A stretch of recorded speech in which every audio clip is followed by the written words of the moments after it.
தமிழ் பேசும் அனைத்து நலமுக்கும் வணக்கம். மீண்டும் ஒரு முறை தமிழ் டெக் செய்திகளில் உங்களை சந்திப்பதில் மிக்க மகிழ்ச்சி. லாஸ்ட் வீக் நான் கேட்டிருந்தேன், டெக் நியூஸ் தொடர்ந்து பண்ணலாமா அப்படின்னு கேட்கல. ஆக்சுவலி டெக் நியூஸ்ல ஆதரவு கொஞ்சம் கம்மியாக இருக்கு. பட் இருந்தாலும் உங்களில் போல ஒரு சில நல்ல உள்ளங்களுக்காக தான் அதை பண்ணிக்கிட்டு இருக்கோம் அப்படின்னு சொல்லியிருந்தோம். பட் நிறைய பேர் நாங்கள் அதுக்காக தான் வந்து பார்க்குறோம், டெக் நியூஸ் கண்டிப்பாக எங்களுக்கு வேணுன்றது போல சொல்லியிருந்தீங்க. ஸோ தொடர்ந்து நம்மளுடைய டெக் நியூஸ் இருந்துகிட்டே இருக்கும். ஸோ அதில் இன்றைய முதல் நியூஸ் என்னன்னு பார்த்தீங்கன்னா, iOS 27 ஜூன் 8ஆம் தேதி நீங்கள் இந்த வீடியோ பார்க்குற சமயத்தில் நாளைக்கு சண்டே பார்த்தீங்கன்னா மண்டே இதை ஒரு அனௌன்ஸ்மெண்ட் வந்து வரப்போகுது. ஸோ நான் உங்களில் ஒருவனாக அமெரிக்கா சென்று ஆப்பிள் பார்க்கில் கவர் செய்ய வேண்டும் என்ற ஆசை இன்னுமே எனக்குள்ள இருக்கு. இந்த வருஷமும் போல, அடுத்த வருஷம் போறதுக்கு வாய்ப்பு கிடைக்குமா அப்படின்றத பார்க்கலாம். ஸோ இதில் என்னடா அப்படின்னு வந்து பார்த்தீங்கன்னா, iOS 27 உடைய லீக் வந்திருக்கோம். என்ன லீக் அப்படின்னு சொல்லும் போது தான் ஒரு சிரிப்பாக வருது. That is split screen. அதை கொண்டு வர போகிறாங்க. எஸ், அதுதான் இந்த வாட்டி பெருசாக இருக்க போகுதுன்றது போல லீக் கொடுத்துருக்காங்க. பட் எனக்கு தெரிஞ்சு சிரி இந்த வாட்டி ரொம்ப இம்ப்ரூவ்டாக வரும்னு நான் வெயிட் பண்ணிட்டு இருக்கேன். ஹோப்ஃபுல்லி அப்படி வந்ததுன்னா நம்ம சேனல் உங்களுக்கான video compulsory waiting. So Google பிக்சலுடைய அடுத்த வாட்ச் இதுவாக இருக்குமோ அப்படின்றது போல ஒரு இமேஜ் வந்து இப்போ ஸ்ப்ரெட் ஆகிட்டு இருக்காது. என்னடான்னு பார்த்தீங்கன்னா, நார்த் அமெரிக்காவுடைய கேரிபியன் சி அந்த இடத்துல வந்து தண்ணிக்குள்ளே போய் ஒருத்தர் நீச்சல்லாம் அடிக்கும் போது அங்கே ஒரு வாட்சை கண்டுபிடிச்சிருக்காரு. எடுத்தெல்லாம் பார்க்கும்போது இது கூகுள் பிக்சல் வாட்ச் மாதிரி இருக்குது அப்படின்னு சொல்லி ஒரு ஃப்ரெண்டு கிட்ட கொடுத்துருக்காரு. ஆனால் அவர் என்ன சொல்லியிருக்காருன்னா, எப்பா இந்த டிசைன் இன்னும் வரவே இல்லைப்பா, இது ஏதோ புதுசாக இருக்குது, அன்ரிலீஸ்டு வெர்ஷனை வந்து யாரோ தண்ணிக்குள்ளே போட்டிருக்காங்க, அதுதான் இது அப்படின்றது போல ட்வீட்லாம் போட்டிருக்காரு. ஏன்னா ஓனர் யாருன்னு கண்டுபிடிக்க முடியலன்னு சொல்லிட்டு. இதோடைய நியூஸ் என்னன்னா, வாட்ச் தொலைஞ்சு போய் தண்ணியில் இருந்தது கிடையாது. இந்த மாதிரியெல்லாம் மார்க்கெட்டிங் இருக்குதுன்றதை பார்த்துக்கோங்க. ஏன்னா எனக்கு தெரிஞ்சு இதெல்லாம் மார்க்கெட்டிங் மாதிரி தான் தெரியுது. ஸோ மெட்டா வந்து பார்த்தீங்கன்னா அவங்களுடைய ஏஐ பெண்டன்ட், இப்போ எப்படிங்க நான் மைக் வச்சிருக்கணும் அந்த மாதிரி வந்து பார்த்தீங்கன்னா ஒரு பெண்டன்ட்டை வந்து இங்கே மாட்டிக்கலாம் போல். அந்த மாதிரி வரக்கூடிய அந்த டிவைஸ் வந்து பார்த்தீங்கன்னா உங்களுக்கு கான்வர்சேஷனை ரெக்கார்ட் பண்ணும், டிரான்ஸ்கிரிப்ஷன் வந்து கொடுக்கும், ப்ளஸ் ஏஐ அசிஸ்டண்ட்டாகவும் வேலை செய்யும் அப்படின்றது போல சொல்கிறாங்க. இது வந்து டெஸ்டிங் வந்து போயிட்டு இருக்கான். வித்தின் இயர் வந்து லான்ச் பண்ணுறதுக்கு பிளான் பண்ணுறதாகவும் சொல்கிறாங்க. ஆனால் இது சப்ஸ்கிரிப்ஷன் மாடலில் நாங்கள் கொண்டு வருவோம் அப்படின்றத போல சொல்லிட்டு இருக்காங்க. மார்க் மாம்ஸ் ஒன்று கொண்டு வந்து அதை ப்ராஃபிட் இல்லாமையா பண்ணுவார்? எஸ், அதோடு சேர்ந்து தான் வரும். ஆனால் நம்ம இப்போ இது இன்ஸ்டாகிராமை ஓப்பன் பண்ணி நார்மலாக நம்ம எதை பேசினாலுமே அது நம்மளை கேட்குற மாதிரியே இருக்குது. இதில் கழுத்தில் ஒன்று வேற நம்ம மாட்டிக்கிட்டு நம்ம பேசுகிறதெல்லாம் அது முழுசாக கேட்குற மாதிரி இருந்தால் எந்த அளவுக்கு இருக்கும்னு யோசிச்சு பாருங்கள். பட் இதை வந்து இவங்க மட்டும் கிடையாது, மெட்டா மட்டும் கிடையாது, இந்த டிவைஸ் இந்த மாதிரி ஒரு டிவைஸை வந்து நிறைய பிராண்ட்ஸ் வந்து ஒர்க் பண்ணிகிட்டு இருக்காங்க. பட் ப்ரைவசி கன்சர்னோட எந்த ப்ராடக்ட் நம்ம யூஸ் பண்ண போகிறோன்றது நம்ம வந்ததுக்கப்புறம் தான் தெரியும்.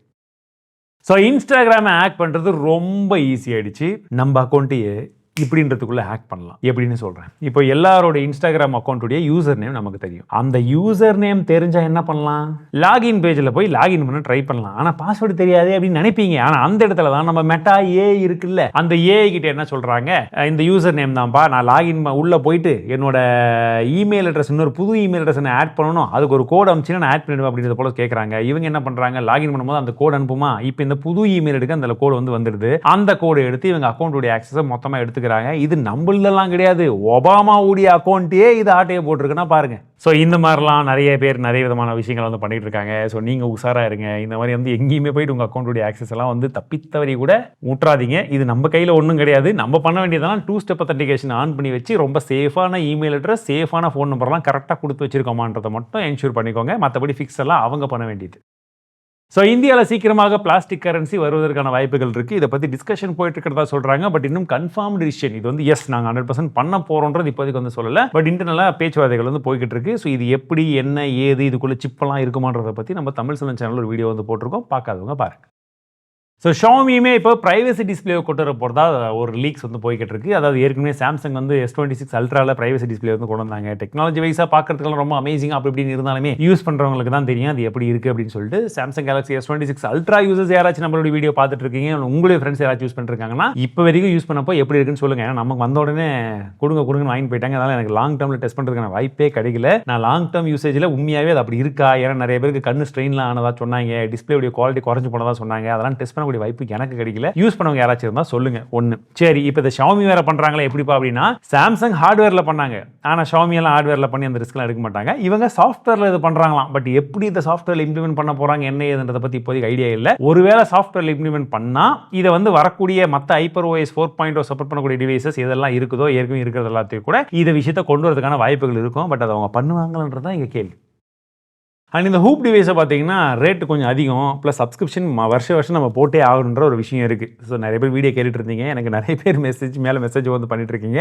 சீக்கிரமாக இதோடைய வீடியோ வந்துடும். டெஸ்டிங் வந்து ஆல்மோஸ்ட் 3 months கிட்ட எடுத்துகிட்டு போனால் தான் டெஸ்டிங் ப்ராப்பராக கொடுக்க முடியுன்றதுக்காக நான் டெஸ்ட் பண்ணிட்டு இருக்கேன். ஓகே, ஸோ அப்படி இருக்கும் பட்சத்தில் வருஷம் இது வேறு காசை கட்டணுமான்னு யோசிச்சுட்டு இருந்த சமயத்தில் இப்போ என்ன பண்ணியிருக்காருன்னு பார்த்தீங்கன்னா, கூஸ் அப்படின்ற பேரில் ஒரு ஓப்பன் சோர்ஸ் ஆப்பை வந்து ஒருத்தர் டிசைன் பண்ணியிருக்காரு. ஸோ இது வந்து பார்த்தீங்கன்னா இப்போதைக்கு வந்து ஆல்ஃபா ஸ்டேஜில் தான் இருக்குது, iOS டிவைசஸ்க்கு மட்டும் தான் இருக்குது. ஆனால் ஒரு ஒரு க்ளோஸ்ட் என்வாயன்மெண்ட் ஆப்பிள் மாதிரி இருக்கக்கூடிய ஒரு விஷயத்தை வந்து இவங்க தனியாக ஒரு ஆப்பை வச்சு இதை வந்து இதில் இருக்கக்கூடிய டேட்டா வந்து நம்ம எக்ஸ்ட்ராக்ட் பண்ண முடியும் அப்படின்னு சொல்லி மினிமம் டெஸ்டிங்கில் சக்ஸஸ்ஃபுல்லானதே ஒரு பெரிய விஷயம் தான். பட் இது எந்த அளவுக்கு ரிலேபிளாக இருக்க போது என்ன ஏதுன்றதெல்லாம் வெயிட் பண்ணி தான் பார்க்கணும். ஏன்னா அந்த டெவலப்பர் என்ன சொல்லியிருக்காருன்னா, நாங்கள் இதை வந்து டெஸ்ட்லாம் பண்ணி ஃபைனலாக வந்து நாங்கள் ஆப்பாக வந்து லான்ச் பண்ணுவோம், ஆப் ஸ்டோரில் ப்ளே ஸ்டோர்லாம் கூட கொண்டு வருவோன்றது போல சொல்லிட்டு இருக்காங்க. வந்ததுன்னா செம்மையாக இருக்கும். அண்ட் இது ஊப் 5.0 அதற்கு மேலே மட்டும் தான் சப்போர்ட் இருக்குமா, இன்னும் ப்ரீவியஸ் டிவைசஸ்க்கு வந்து சப்போர்ட் கொண்டு வரல. ஸோ வாட்ஸ்அப்பில் வந்து பார்த்தீங்கன்னா ஸ்கேம் அலர்ட் பண்ணக்கூடிய ஒரு ஃபீச்சர் வந்து கொண்டு வர போகிறதா சொல்லிட்டு இருக்காங்க. அதுவும் வந்து பார்த்தீங்கன்னா டெவலப்பிங் ஸ்டேஜில் இருக்குது. நிறைய மெசேஜஸ்லேருந்து கால்ஸ்லாம் நமக்கு ஸ்கேம் வருது, பட் எது என்ன ஏதுன்றது நமக்கு தெரியறதில்ல. ஸோ இதை வந்து பார்த்தீங்கன்னா உங்களுக்கு டிடெக்ட் பண்ணி எஸ் அப்படின்னு சொல்லி ஒரு மேலே வந்து மேபி ஒரு டிஸ்பிளே கார்டு மாதிரி வந்து கொடுத்துடலாம். இது வந்து ஒரு ஸ்கேமு, கொஞ்சம் உஷாருங்க அப்படின்ற மாதிரிலாம் கொடுத்துட்டாங்கன்னா பெட்டராக இருக்கும். நமக்கு ஜிமெயிலெல்லாம் வருது இல்லை, this could be the scam அப்படின்னு சொல்லிட்டு அந்த மாதிரி வந்ததுன்னா இன்னும் சேஃபாக இருக்கும். ஆனால் மெட்டாவால் பண்ண முடியுமா அப்படின்னா பண்ண முடியும். பண்ணுவாங்களான்றதான் எங்கள் கேள்வி. இல்லை இதையுமே வாட்ஸ்அப் ப்ளஸில் கொண்டு வந்துருவாங்களான்றதான் டவுட். இப்போ நிறைய பேர் சொல்லுவீங்க, நீங்களே அவங்களுக்கு ஐடியா கொடுக்காதீங்க ப்ரோன்னு சொல்லிட்டு. நான் ஐடியாலாம் கொடுக்கல, அவங்களுடைய பாயிண்ட் ஆஃப் வியூ இந்த மாதிரி தான் இருக்கும்ன்றது என்னுடைய கணிப்பு. ஸோ அடுத்தது வந்து பார்த்தீங்கன்னா global smart phone forecast. Okay, இது வந்து பார்த்தீங்கன்னா இப்போ ஆஃப்டர் அ லாங் டைம், கிட்டத்தட்ட சொல்ல போனால் 2013 அப்புறமா இப்போ தான் வந்து பார்த்தீங்கன்னா ரொம்ப அதிகமாகவே வந்து குறைஞ்சிருக்கான். கிட்டத்தட்ட 14% வரைக்கும் வந்து குறைஞ்சிருக்கு. அதுவும் வந்து பார்த்தீங்கன்னா 1.8 பில்லியன் யூனிட்ஸ் மட்டும்தான் வந்து ஷிப்மெண்ட்டே ஆயிருக்கு. ஸோ ரோமோட ப்ரைஸ் ஏறினதெல்லாம் இதற்கு மிக முக்கியமான காரணம். And second hand phone, refurbished ஃபோனுடைய சேல்ஸ்லாம் ஒரு 13% வந்து அதிகமாக இருக்குது. Obviously we have to go back to the basics அப்படின்ற மாதிரி தான். ஸோ இன்றைய அடிங் அப்பா நியூஸ் என்ன பொறுத்த வரைக்கும் இதுதான். இது ஆக்சுவலி நான் வந்து லான்ச் ஆன அன்றைக்கி ஒரு வீடியோ பண்ணணும்னு யோசிச்சுட்டு இருந்தோம், பட் அன்ஃபார்ச்சுனேட்லி வந்து பண்ண முடியல. NVIDIA வந்து பார்த்தீங்கன்னா இப்போ கம்ப்ளீட்டாக it's a new PC era அப்படின்னு சொல்லியிருக்காங்க. அது நார்மல் ஏராலாம் கிடையாது, ஏரான்னு சொல்கிறாங்க. ஸோ இது வரைக்கும் நம்ம வந்து ஒரு பிசி ஏரா ஆரம்பிக்கும் போது எந்த மாதிரி ஒரு விஷயமா இருந்ததோ இது அந்த மாதிரி ஒரு விஷயமா இருக்கும்ன்றது போல சொல்கிறாங்க. இன்னும் சிம்பிளாக சொல்ல போனால் நம்ம மேக் புக்கில் M சீரிஸ் வந்தப்போ எப்படி ஒரு ரெவல்யூஷனை வந்து உண்டாக்குறதுக்கான ஒரு ஸ்டார்டிங் பாயிண்டாக வந்து இருந்ததோ அதே மாதிரி இது இருக்குன்றது போல நிறைய பேர் வந்து கருதுறாங்க. அதற்கான காரணம் என்னன்னா, இது வரைக்கும் நம்ம பார்த்த சிப் மாதிரி இல்லாம இது வந்து பாத்தீங்கன்னா NVIDIA உடைய RTX Spark அப்படின்ற பெயர்ல லான்ச் பண்ணிருக்கக்கூடிய ஒரு சூப்பர் சிப். இதுல 20 கோர்ஸ்க்கான CPU இருக்கு. இது MediaTek உடைய ARM பேஸ்ட் ஆர்க்கிடெக்சர்ல கொண்டு வந்த அந்த பர்టిక్యులர் கோர்ஸ். ஓகே, சோ இது இல்லாம GPU ன்னு பாக்கும்போது நமக்கு Blackwell RTX GPU வந்து இருக்கு. PC ல யூஸ் பண்ற அளவுக்கான CUDA கோர்ஸும் இருக்கிறதா சொல்லிருக்காங்க. இது ஒரு சைடா, இந்த ரெண்டு காம்பினேஷனோட சேர்த்து இதுக்கு 128 GB கான யூனிஃபைட் மெமரியுமே இருக்கு. ஸோ யூனிஃபைடா இருக்கிறதுனால நமக்கு எல்லா இடத்துலையுமே யூஸ்ஃபுல்லாக இருக்கும். அதற்கு மிக முக்கியமான காரணம் 128 GB இருக்கிறதுக்கு என்னன்றதை நான் சொல்கிறேன். அண்ட் 1 பெட்டாஃப்ளாப்கான AI பர்ஃபார்மன்ஸ் இருக்குமா, அதுவும் FP4 அதாவது 4-bit ஃப்ளோட்டிங் பாயிண்ட்ஸோடு இருக்கிறதுனால நமக்கு ரொம்ப கம்மி அளவுக்கான டேட்டாவை வச்சு நம்ம அதெல்லாம் வந்து மெயின்டைன் பண்ண முடியும் அப்படின்ற மாதிரியான ஒரு விஷயம் இது. இன்னும் இன்டெப்த்தாக நான் வந்து எக்ஸ்பிளைன் வேண்டியது இருக்குது. ரொம்ப சிம்பிளாக புரிகிற அளவுக்கு வந்து நான் சொல்கிறேன். ஸோ இதில் இருக்கக்கூடிய மிகப்பெரிய ப்ளஸ் என்னன்னு பார்த்தீங்கன்னா, ஒரு 14 mm தின்னஸ்ட் அந்த திக்னஸ் இருக்கக்கூடிய ஒரு லேப்டாப்பில் கூட உங்களுக்கு பர்ஃபார்மன்ஸ் பயங்கரமாக இருக்கும்னு சொல்கிறாங்க, ஆல் டே பேட்டரி லைஃபோட. அண்ட் அதை விட ரொம்ப முக்கியமான விஷயம், இதில் உங்களுக்கு 128 GB ரேமே யூனிஃபைட் மெமரியே இருக்கிறதுனால நமக்கு ஆன் டிவைஸ்லேயே ஏஐ உடைய பர்ஃபார்மன்ஸ் எல்லாம் பயங்கரமாக இருக்குன்றது போல சொல்கிறாங்க. நான் அவங்களுடைய ப்ரிஃபரன்ஸுமே அதுவாக தான் இருக்குது. ஏஐ ஏஜென்ட்ஸ் எல்லாம் இங்கே பயங்கரமாக வந்து ஒர்க் பண்ணணும்னு சொல்லிட்டு. ஸோ ப்ரைஸிங் என்னவா இருக்க போகுதுன்னு தெரியல. அண்ட் வந்ததுக்கப்புறம் தான் இன்னும் ப்ராக்டிக்கலாக இதில் இன்னும் என்னென்ன விஷயங்கள்லாம் பண்ண முடியும் அப்படின்றத வந்து நம்ம பார்க்கணும். ஏன்னா விண்டோஸ் சைடில் அப்படின்னும் போது இவங்க கிரவுண்ட் அப்லேருந்து நிறைய விஷயங்கள் வந்து பில்ட் பண்ண வேண்டியதாக இருக்குது. ARM பேஸ்ட் ஆர்க்கிடெக்சரில் ஒன்று ப்ளஸ் CUDA கோருக்கு சப்போர்ட் பண்ணுற மாதிரி ஏற்கனவே மற்ற இடங்களில் இருந்தாலுமே அந்த சப்போர்ட்டோட சேர்த்து இவங்க எந்த அளவுக்கு வந்து இதை எஃபிஷியண்டாக பண்ண போகிறாங்கன்னு வந்து பார்க்கணும். ஆப்பிள் மேக் உடைய M சீரிஸ்க்கு ஒரு நல்ல காம்படிஷன் வந்தது, நல்லது. பட் இது நம்ம கைக்கு கிடைக்கிற அளவுக்கு அஃபோர்டபுளாக வருமா, அந்த அளவுக்கு கொண்டு வருவாங்களான்றது தான் நம்ம பொறுமையாக வந்து காத்திருந்து பார்க்கணும். பிகாஸ் ஆஃப் Blackwell GPU இதெல்லாம் இருக்கிறதுனால. அண்ட் இன்னொரு சைடில் மைக்ரோசாஃப்ட் பில்ட் ஈவெண்ட்டில் வந்து பார்த்தீங்கன்னா அவங்க மைக்ரோசாஃப்டுடைய சோலாரா அப்படின்னு சொல்லக்கூடிய ஒரு OS பேஸ்டு ஏஐ ஏஜென்டிக்காக ஒர்க் பண்ணுற அளவுக்கு வந்து லான்ச் பண்ண போகிறோன்றது போல் ஒரு சில டீஸ் வந்து பண்ணாங்க. அதில் வந்து 2 டிவைஸ் வந்து இனிஷியலாக வந்து காமிச்சது ப்ராஜெக்ட் சோலாரைஸ் அப்படின்னு சொல்லிட்டு, நம்ம வந்து இந்த கழுத்துலலாம் கார்டு போடுவாங்கல்ல இந்த ஐடி ஆஃபீஸில் ஒர்க் பண்ணக்கூடியவங்க ஆஃபீஸுக்கு போகிறவங்க, அதை வந்து பார்த்தீங்கன்னா ஒரு கேமராவும் இருக்குது. அது வந்து கிட்டத்தட்ட ஒரு ஏஐ தான். இப்போ இந்த பெண்டன் சொன்ன பாருங்க, அந்த மாதிரி வந்து அதில் ஒரு டிஸ்பிளேவும் வந்துடும், ஃபோட்டோவும் இருக்கும், இல்லை ஏதாவது டீட்டெயில் வேணும்னா அதையும் வந்து படிச்சுக்கலாம், சம்மரி எடுத்துக்கலாம், இந்த மாதிரி விஷயங்களாம் இருக்கும். இல்லை ஏதாச்சும் ஸ்கேன் பண்ணணும் செய்யணும் அதை செக் பண்ணணும்னாலுமே அதையுமே வந்து வச்சு செஞ்சுக்கலாம். பட் என்னன்னா இதெல்லாம் நம்ம ஸ்மார்ட் ஃபோன்லேயே செய்ய முடியும் போது இது எதுக்கு தனியாக அப்படின்றது போல் கேட்டுட்டு இருக்காங்க. ஏன்னா எவ்ரிபடி இஸ் லேர்னிங் அந்த ஏஐ ரேஸ் அப்படின்னும் போது நம்மளும் ஏதாச்சும் வித்தியாசமாக பண்ணணும்னு சொல்லி மைக்ரோசாஃப்ட் இறங்கி பண்ணுறாங்க. பட் இது ஓவரால் வந்து பார்த்தீங்கன்னா அந்த கார்ப்பரேட் சைடு இருக்கக்கூடிய விஷயங்களை கவர் பண்ணுறதுக்கு தகுந்த மாதிரி வந்து இவங்க பண்ணிட்டு இருக்காங்கன்றது போல ஒரு சில தகவல் வந்து போய்கிட்டு இருக்கு. ப்ளஸ் இது கூடவே இன்னொரு டிவைஸுமே வந்து பார்க்கறது கொஞ்சம் வித்தியாசமாக இருக்கு. அதுவுமே எந்த அளவுக்கு சாலிடாக வந்து நம்ம டே டு டே டாஸ்க்காக இருக்கட்டும், இல்லை ஏதாச்சும் கொஸ்டின் கேட்டு ஆன்சர் பண்ணுறதா இருக்கட்டும், ஸோ இந்த மாதிரி பலவிதமான இடங்கள்ல அது யூஸ்ஃபுல்லாக இருக்குன்றது போல சொல்கிறாங்க. பட் ப்ராக்டிக்கலி நமக்கு யூஸ்ஃபுல்லாக இருக்குமா அப்படின்றது தான் ஒரு மிகப்பெரிய கேள்வி.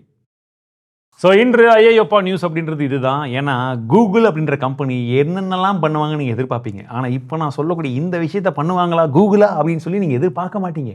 எஸ், கிட்டத்தட்ட 32 மில்லியன் கொசு, 32 மில்லியன்னா 3,20,00,000 கொசுவை என்ன பண்ண போகிறாங்கன்னா ஃப்ரீயாக விட போகிறாங்களாம். ப்ராஜெக்ட் டீபக் அப்படின்ற பேரில். இது எல்லாமே மெயில் கொசு, ஆண் கொசு. ஒல்பேச்சி அப்படின்ற பாக்டீரியா வந்து இதுக்குள்ளே ஆல்ரெடி செலுத்தியிருக்காங்களாம். ஸோ இந்த கொசு வந்து போய் ஃபீமேல் கூட வந்து மேட் பண்ணி எக்கெல்லாம் வரணுன்ற பட்சத்தில் அது வந்து ஹேட்ச் ஆகாது. அந்த மாதிரி வந்து இந்த கொசு இனத்தை வந்து கட்டுப்படுத்துவதற்காக ஒரு மிக முக்கியமான ஒரு விஷயமா வந்து இதை பார்க்குறோன்றதை போல சொல்லியிருக்காங்க.